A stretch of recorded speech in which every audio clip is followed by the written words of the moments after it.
She was undefeated, undisputed champion of the world. She was on a Super Cena type run, because that alone shows he was built different. If I was in the Avatar world and I wasn't able to bend any of the elements, I am not fighting anyone. That is not my job.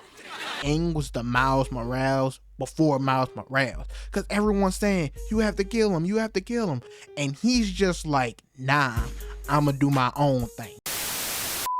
Avatar: The Last Airbender, so well acclaimed, the most loved cartoon of all time. People start talking about it, considered in an anime. Like, who doesn't love Avatar? And recently it obviously had a resurgence due to the new live action adaptation on Netflix, and I watched it.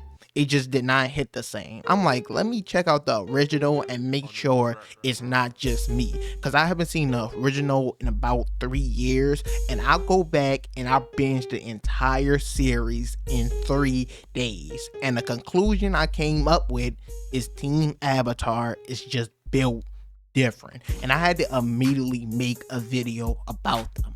I took the time off to strictly binge Avatar, pushed another video back just to drop a video on these characters. So we're gonna dive into them each one by one, the main gang from Team Avatar, and just talk about how they just could not be fucked with. Like, everybody wanted to smoke with them, but they could not handle it when it actually came down to it. You guys, as usual, can leave a like, comment, subscribe. Let me know any other anime shows or anything like that you would like to see a video like this on, about them just being built different. I've made one on Kuroko no Basket. That's a pretty good fucking video. I highly suggest you go check it out. But let's get into Team Avatar.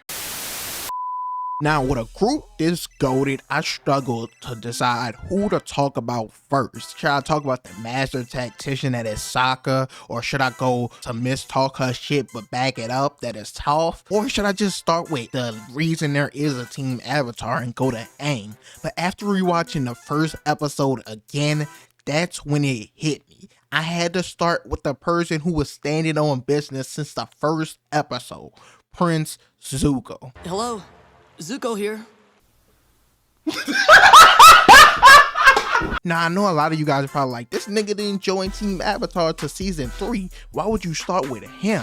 Because unlike everyone else, since the very first episode, Zuko was the first to show us he was built different. Zuko, we all know his backstory. He was banished by his father, he got burned in the Agni Kai, and he set out when he was like 12 to go and search for the Avatar, and he's been looking for him for 3 years. Now, when he first hears about Aang in episode 1 and he's going to go fight him, he's expecting to pull up on an Avatar that's 100+ years old, knows all 4 elements, and possibly has already mastered the Avatar state, and he does not give one fuck. Come to the street, bro. I will beat your motherfucking ass. He's trying to get his honor back. He's like, I don't care who you are, where you are. When I find you, it's on sight. And he stood on that throughout the entire series. Not to even mention, this nigga drip immaculate, unmatched. Like, this nigga got the craziest drip throughout the entire series, and it's not even close.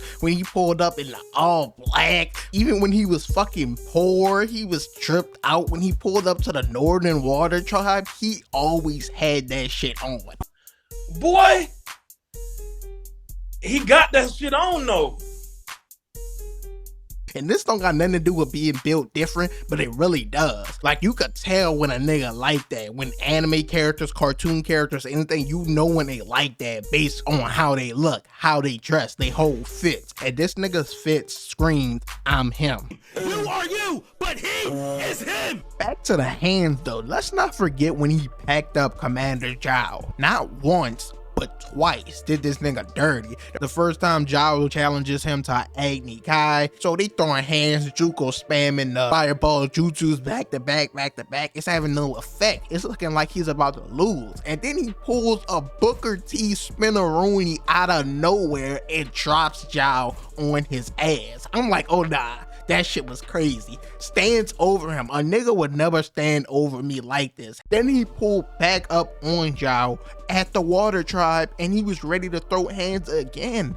Zhao tried to blow up his ship with him in it and he said, this time you not escaping, it ends here. And we can't end off the Zuko section without talking about the moment of all moments, his confrontation of Fire Lord Ozai. That's another thing.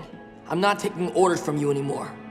This is one of the best scenes in television history. I'm not trying to hear it. I don't care what you say. His whole speech about ushering in an era of peace and kindness, how being a great nation was an amazing lie, and telling him I'm done. And people gonna be like, oh, he waited to Eclipse to come and do this, to come talk his shit. But we know what took place after this. Iroh showed him how to redirect lightning, but Zuko never showed the capability to be able to do it. But in the moment of all moments, the eclipse is finally out the way. His own father Ozai is about to kill him, shoots lightning at him, and he redirects it back. Brings it full circle about his destiny being to capture the Avatar, but now instead being to help the Avatar fulfill his own destiny. Perfect. Next up, we have Toph Beifong, and she's easily the best character in the entire series. Now, you ain't hear that from me, but when she got introduced into the gang, she just elevated everything about the show. Her very first line set the tone of the type of character she was gonna be.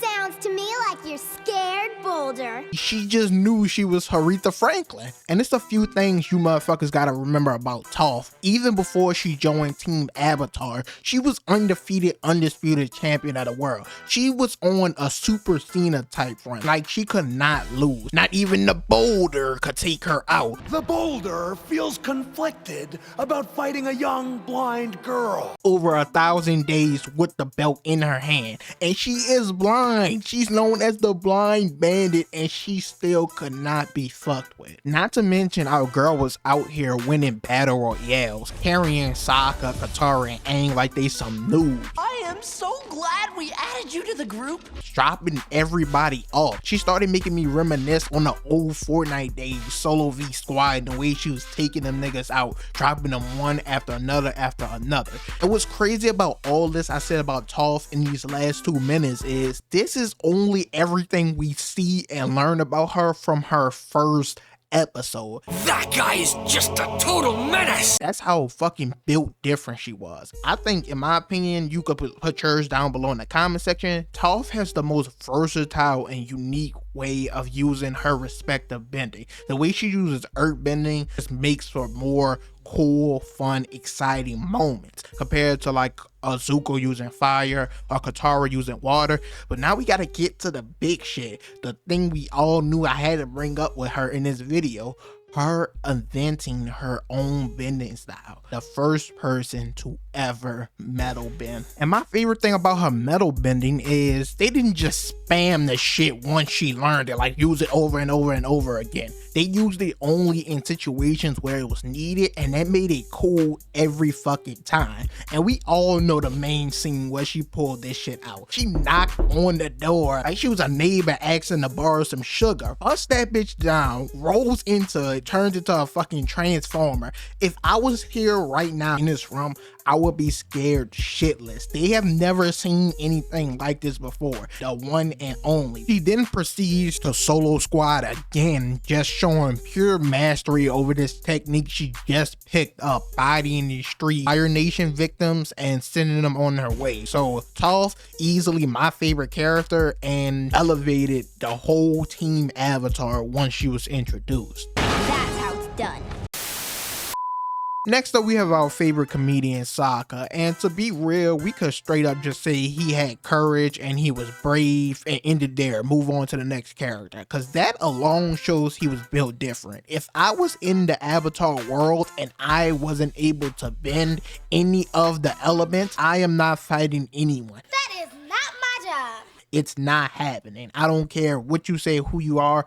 I am good. He was put in these dangerous situations time after time after time, and he always ran in head first. Now, of course, that got him knocked down a couple times. Okay, maybe more than a couple times, but he always got back up. And we got to see his character grow from this arrogant, smug kid to showing humility and showing that he needed to put in more work to grow, to be useful to Team Avatar. We saw it with the Kyoshi Warriors. He finally asked to get trained by them. We also saw it when he went and learned from the swordsman Pian Dao. What's that nigga name? He put in the work and became a sword master. He also became an expert at using his surroundings to help win battles and fights and shit like that. He's saying ain't no fair ones over here. He was basically Craig from Friday picking up the brick to hit deep, because he was like, yeah, whatever I gotta use to win, that's just what's gonna happen. So he was able to adapt on the fly compared to the rest of Team Avatar, because he ain't really have shit. Also, how can we forget, Saka is the only one of them who actually caught a body. We all remember the great, the menacing, the terrifying Sparky Boom Boom Man. Bro, what are you talking about, man?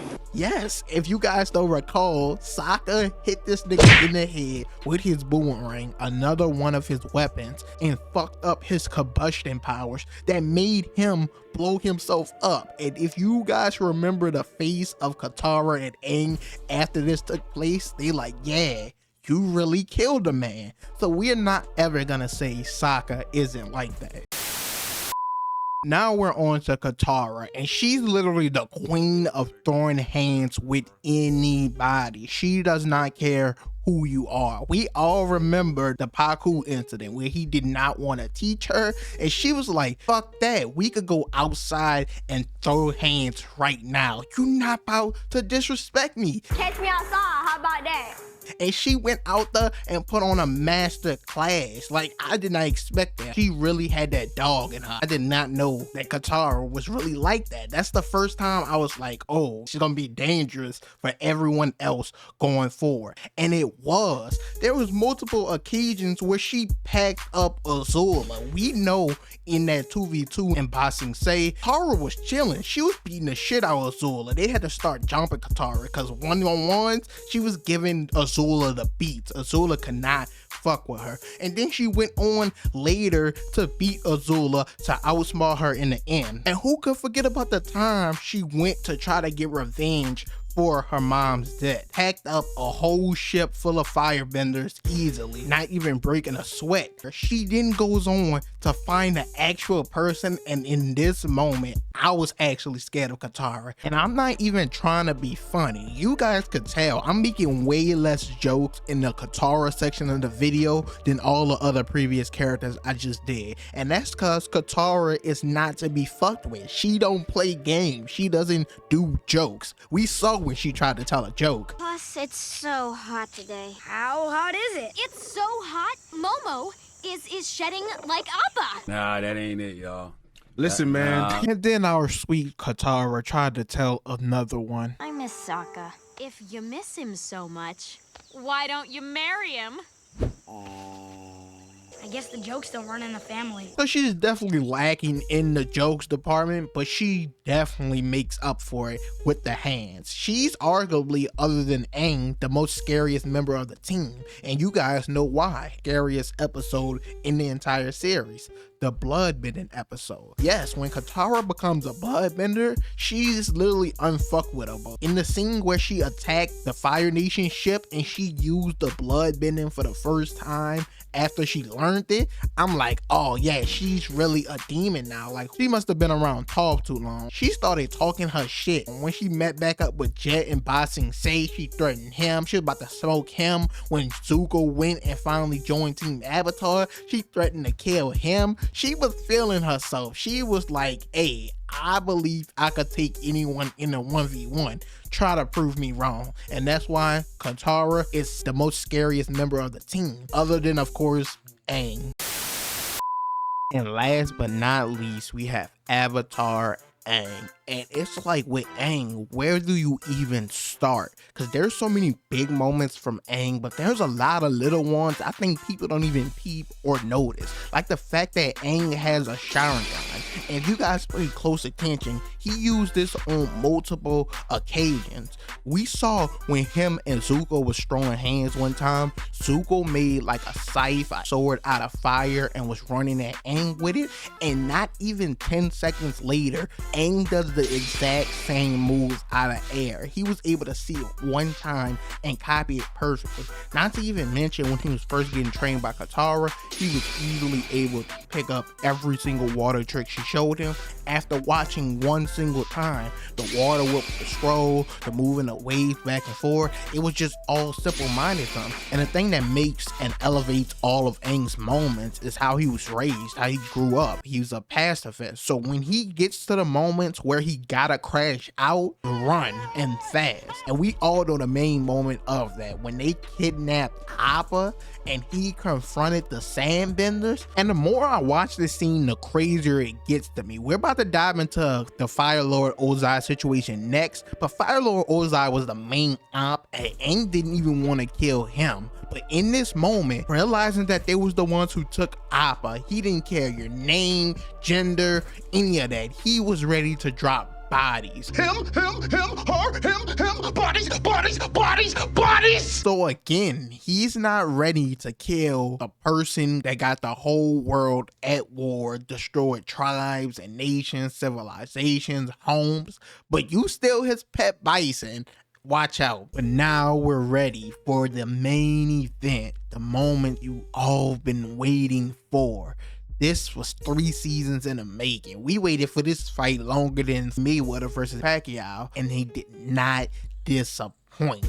Now, this makes Aang built different than everyone else that ever existed in the Avatar world. Let me explain. We know, as I was just mentioning, everyone is telling him, you have to kill Ozai, you have to kill Ozai. We hearing it from Zuko, we hearing it from Saka. He took out Sparky Boom Boom Man, and now he just thinks you could off people whenever you want. He even goes back and talks to every one of the past Avatar lives, and they all tell him the exact same thing. You have to kill him. I would kill him. It's your job to kill him. And this showed that Aang was the Miles Morales before Miles Morales, because everyone's saying you have to kill him, you have to kill him, and he's just like, nah, I'ma do my own thing. And he completely wrecks Ozai. Not gonna lie, for a minute there, Ozai was giving my nigga Aang the beats. He had this nigga running, made him curl up into a ball. It was looking bad for our boy Aang, and it was all because, like I said, he was a pacifist. He did not want to kill Ozai. He redirected the lightning in another direction, and Ozai was like, I could take advantage of that. This nigga not ready to die about it. But then he went a step too far. He pushed Aang back into the Avatar state, and right then and there, Aang started to pull a Cavs 3-1 comeback. He grabbed this nigga by his beard, and I was like, oh shit. Here we go. This is what I've been waiting for. And I don't think Ozai got in any more offense for the rest of the fight. At this point, Aang just showing off using every single element to body this nigga, slamming him with water, crushing his limbs with earth, and then he's going for his finishing move, putting all the elements together, and Ozai, he's thinking he's a goner. But Aang decides to spare this nigga. He's like, nah, I can't end it like this. And Ozai pulls some Frieza snake shit and tries to attack him from behind. But Aang is on game. And at that moment, we got one of the coolest moments in TV history. Aang taking away his bending. When everyone believed his only choice was to kill Ozai, he pulled out some straight gangster shit. And that's how Aang separated himself, not just by being the Avatar from the rest of the nations, but also from the rest of the Avatar cycle. Overall, that's it for this video. I would appreciate if you guys leave a like, comment, subscribe if you enjoyed. Y'all show so much love to the Kuroko no Basket Players are built different video, and I appreciate the love and support. I did not expect that to pop off, and I'm hoping the same is with this one, so I would appreciate if y'all spread the word. And also in that video, I told you guys you could comment down below other anime and also cartoons that you would like to see me on specific characters, them being built different. And don't worry, I saw you guys comments in that video. I just wanted to knock out Avatar while it's still pop, and the new live action just ended. It's under a recent resurgence, so it just made sense. So I will be digging back into the comments of this video and my last video, so drop the shows, animes, anything, or just the characters you would like to see me do a video on, and I'll have that out to you guys soon. Once again, leave a like, comment, subscribe, and I'm out.